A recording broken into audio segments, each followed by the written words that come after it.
সকাল 9:15 দিকে আসছে, মানে ঘটনাস্থলে আসছি। আসার পরে এদের সাথে কমিউনিকেশন মানে এরা আসে, এদের 10টার দিকে আসছে আর কি। তো 10টা থেকে আমরা এই পর্যন্ত কাজ করতেছি। প্রকৃতির বিরূপ প্রতিকূলতা, মানে খুবই বিরূপ প্রতিকূলতা। তারপরে পানির প্রচন্ড স্রোত, বৃষ্টি উপেক্ষা করে আমরা আমাদের যান প্রাণ দিয়ে যতটুক যথাসাধ্য আমরা চেষ্টা করতেছি।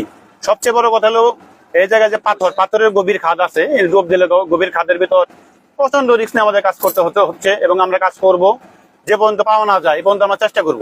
তো আমরা এই মুহূর্তে সেই বুলাগঞ্জের সাদা পাথর অবস্থান করলাম এবং সেই সাদা পাথর আছি। এবং সাদা পাথর আমরা জানি গতকালকে সাদা পাথর ঢাকা থেকে তারা 6 বন্ধু ঘুরতে আসছিল। 6 বন্ধুর মাঝে এক বন্ধু আইয়া নিকুচ কিলা আপনারা আমরা একটু কই। তারা সাদা পাথর আইয়া 6 বন্ধু সাঁতার কাটরা এবং সাঁতার কাটার গিয়া এক বন্ধু যার নাম হইল গিয়া সালাম এবং ডাক নাম হইল গিয়া মুন্না।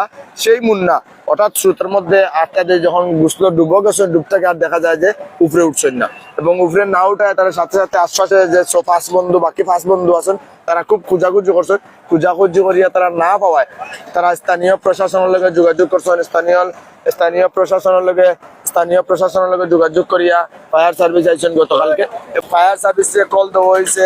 ফায়ার সার্ভিস সাথে সাথে তারা আইছেন। আইয়া ফায়ার সার্ভিস গতকালকে বিকাল পর্যন্ত তারা ডুবাইছেন। গতকালকে বিকাল পর্যন্ত ডুবাইয়া যখন তারা সন্ধ্যার পরে ফায়ার সার্ভিসের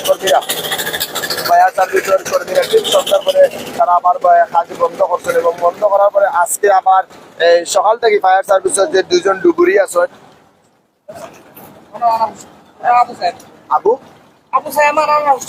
আবু সাইদ আর আনোয়ার হোসেন, এই 2 ডুবুরি কিন্তু আমরা দেখি সারা সিলেটের বিভাগে কিন্তু তারাও এই 2 জনের কোনো এরকম কোনো নিখোঁজ কোনো কিছু হইলে এই 2 জনও কিন্তু যাইন কি তাই না। এখানে অবশ্য টাই না, এখানে বেশিও। এবং এই যে 2 ডুবুরি আছেন তারা প্রতিনিয়ত চেষ্টা করিয়া যাইরা যে আসলে যে ব্যক্তি সালাম যার ওরফে নাম হইল মুন্না তাদের উদ্ধার করার লাগে। তবে গতকালকে 2:20 থেকে 2:40 এই ঘটনা ঘটছে এবং ঘটার পর থেকে এখন পর্যন্ত আমরা জানি এখন পর্যন্ত তারা সেই 5 বন্ধুর এক বন্ধু এখন পর্যন্ত নিখোঁজ।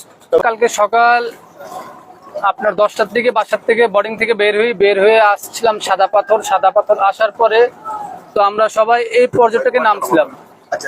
এই নামার পরে সবাই আমরা প্রথমে একটু হালকা পাতলা খাওয়া দাওয়া করে তারপর পানিতে যখন নামি অর্ধেক পানিতে আসার পরে অর্ধেক হাঁটুমান পানিতে আসার পরে দেখি কি যে পানির স্রোত প্রচুর পরিমাণের। তো সালাম ভাই যে ছিল আমাদের সাথে, আমার বন্ধু মুন্না, লোকাল নাম ছিল মুন্না, এমনি সবাই ডাক নাম সবাই ডাকতো সালাম। তো তাকে আমরা ইশারা দিয়ে ডাক দিয়েছি, ভাই পানির প্রচুর স্রোত, তোমরা চলে আসো। তো ওরা আস্তে আস্তে আমরা নদীর ওই পারে চলে যাওয়ার পরে দেখি যে হালকা তাদেরকে দেখা গেছে যে তারা আসতে।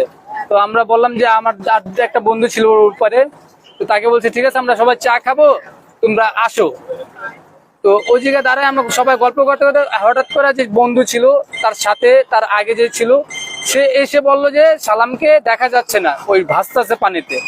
তারপর আমরা সবাই দূরে আস্তে আস্তে সালামকে আর আমরা চোখ দিয়ে দেখি নাই, মানে আমরা চোখ দিয়ে দেখি নাই, সে আগে ছিল। তাকেও একজন পানি থেকে উড়াইছে, সেও পানি খাইছে, খাওয়ার পরে তাকে উড়ানোর পরে সে একটু দেখছে তার মাথা দেখা যাচ্ছে, সে বলে 2-4 জনকে বলছে যে ভাই ওই ভাসতেছে একটু উড়ান। তো তার হতে পারে ট্রলারের শব্দতে তার শোনা যায় নাই। তারপরে আর আমরা ও যেগুলি বলছে আমার বন্ধু সেগুলি আমরা তাকে বলছি, মানে আপনাদেরকে বলছি। পরে আমরা দূরে আসা দেখি যে কিছু নাই। পরে 2-4-5 মিনিটের মধ্যে আমরা সবাইকে বলা করার পরে তারপর না পেরে 999 আমরা ফোন দিয়েছি। জি, 999 ফোন দেওয়ার পরে ফায়ার সার্ভিসের মাধ্যমে আমরা সবার সাথে কথা বলা হয়েছে।